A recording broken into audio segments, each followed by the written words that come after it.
ഗവർണറുടെ നയപ്രഖ്യാപന പ്രസംഗത്തിന്റെ കരട് മന്ത്രിസഭായോഗം അംഗീകരിച്ചിരിക്കുന്നു. UDFന്റെ ഇന്ദിരാ ഗ്യാരണ്ടി ഉൾപ്പെടെ നയപ്രഖ്യാപന പ്രസംഗത്തിൽ ഉൾപ്പെടുത്തിയെന്നുള്ളതാണ് വിവരം.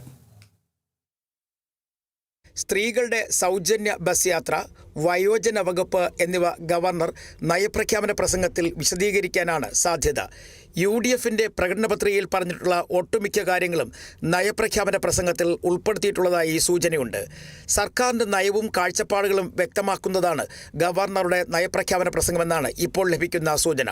അടുത്ത 5 വർഷത്തെ സമഗ്ര വികസനം സംബന്ധിച്ച് വിഷൻ 2031 നയപ്രഖ്യാപന പ്രസംഗത്തിൽ ഉൾപ്പെടുത്താനും ഇടയുണ്ട്.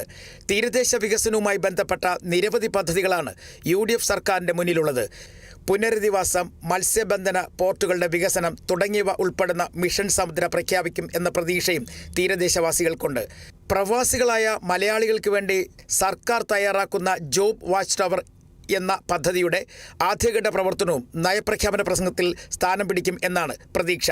സംസ്ഥാന സർക്കാരിൻ്റെ സാമ്പത്തിക പ്രതിസന്ധി വെളിപ്പെടുത്തുന്ന ധവളപത്രവും പ്രതിസന്ധിയിൽ നിന്നും കരകയറാനുള്ള സർക്കാരിൻ്റെ കാഴ്ചപ്പാടുകളും നയപ്രഖ്യാപന പ്രസംഗത്തിൽ ഇടം പിടിക്കും എന്നുള്ളത് ഉറപ്പാണ്.